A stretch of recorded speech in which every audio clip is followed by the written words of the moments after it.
नमस्कार आदाब, मैं रज़ान सारी द इंडियन खबर पर आपका स्वागत है। दो बड़ी खबरें, एक खबर पेट्रोल से जुड़ी है तो दूसरी खबर योगी आदित्यनाथ से जुड़ी है, क्योंकि जिस तरह से योगी आदित्यनाथ ने कांवड़ यात्रा को मंजूरी दे दी थी, अब उस पर जो है मरकजी हुकूमत के खिलाफ या उत्तर प्रदेश हुकूमत के खिलाफ सब सुप्रीम कोर्ट ने संज्ञान लेते हुए इस पूरे कांवड़ यात्रा को रद्द कर दिया है और कांवड़ यात्रा के ऊपर जो है योगी सरकार से जवाब भी तलब किया। अब आपको बता दें कि कुछ दिन पहले योगी आदित्यनाथ ने कांवड़ यात्रा को लेकर जो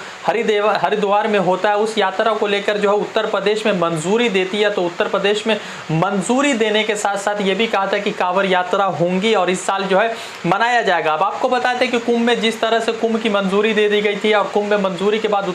उत्तराखंड में जिस तरह से कोरोना वायरस के केसेस बढ़ने लगे थे और इस केसेस की वजह से पूरे देश भर में जो है सेकेंड वेव में जो है जिस तरह का कोरोना वायरस में स्पाइक देखने को मिला था और कोरोना वायरस में जिस तरह से अचानक बढ़ोतरी देखने को मिली थी, उस पर जो है मरकजी हुकूमत के ऊपर लगातार जो है निशाना चल रहा था। मरकजी हुकूमत के ऊपर जो है सेंटर से जो है सुप्रीम कोर्ट जवाब मांग रही थी, मगर जवाब नहीं मिलता है और वैसा भी जो है स्पष्ट जवाब नहीं मिलता है। अब सवाल यह है कि कुछ दिनों बाद कांवड़ यात्रा होना है और यात्रा को लेकर योगी आदित्यनाथ जो लगातार उत्तर प्रदेश में लगातार धर्म का काट चल रहा है और लगातार जब से योगी आदित्यनाथ 2017 से सरकार में आए हैं तब से धर्म का ही खेल वो खेल रहे हैं और धर्म के नाम पर ही लोगों की बांटने की कोशिश कर रहे हैं। कभी जो है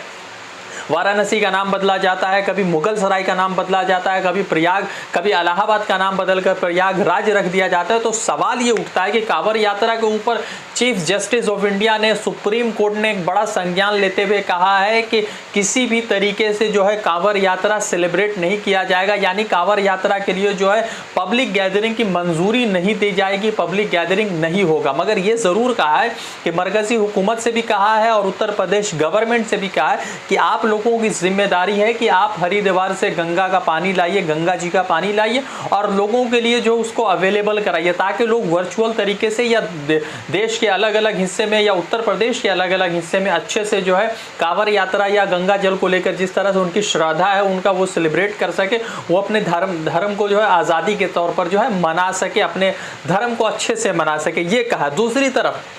अगर आप ये सोचते हैं कि पेट्रोल का दाम आने वाले दिनों में कम होगा या पेट्रोल का दाम आने वाले दिनों में और कम होगा, तो आपको बता दें कि आप बहुत बड़े अंधेरे में जी रहे, आप अंधेरे की ज़िंदगी गुजार रहे हैं। क्योंकि जिस तरह से नीति आयोग के अमिताभ कांत ने ये कहा है कि अभी फ़िलहाल जो है तेल के दामों में, पेट्रोल और डीजल के दामों में किसी तरह की कोई कटौती नहीं आएगी और ये भी अंदेशा दे दिया है कि कटौती नहीं आएगी, यानी कि तेल के दाम और भी बढ़ सकते। फिलहाल तेल ने या पेट्रोल ने, डीजल ने अभी तक सेंचुरी बनाया था, लग रहा है कि दोहरा 13 शतक भी जो है पेट्रोल और डीजल लगा देगी। जिस तरह से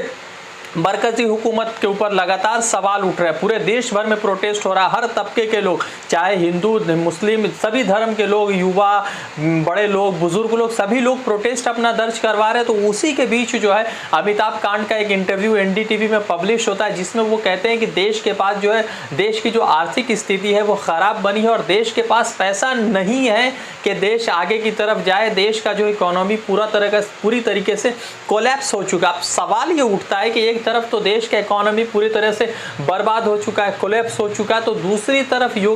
प्रधानमंत्री नरेंद्र मोदी के लिए 14,500 करोड़ रुपया या 15,000 करोड़ रुपया के सेंट्रल विस्टा प्रोजेक्ट बन रहा है, नया पार्लियामेंट बन रहा है, नई प्रधानमंत्री के लिए 7 RCR से हटकर एक नया बिल्डिंग, उनके लिए नया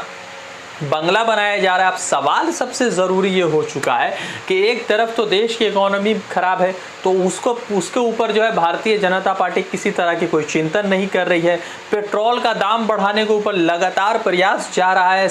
ना ही संबित पात्रा सामने आकर बात कहते हैं, ना स्मृति ईरानी सामने आकर, जो कांग्रेस के टाइम में जब 67 रुपये 70 रुपये पेट्रोल चल रहा था तो उस वक्त जो है वो पूरा पेट्रोल पंप लेकर बाहर निकल जाती थी प्रोटेस्ट या अपना जो है प्रदर्शन दर्ज कराने के लिए, मगर अभी वो गायब चले ना। अमिताभ बच्चन इस पर ट्वीट कर रहे हैं, ना ही उसके बाद अक्षय कुमार जो रियल देशभक्त है वो भी ट्वीट नहीं कर रहे। अब सवाल सबसे जरूरी ये हो गया है कि कांग्रेस के टाइम पे 70 रुपये पेट्रोल मिल रहा था तो बहुत खराब लग रहा था, अब जो है भाजपा सरकार में 101, 102, किसी जगह पे 110 रुपये और ब्लैक में तो 115, 116 तक पहुंच चुका है।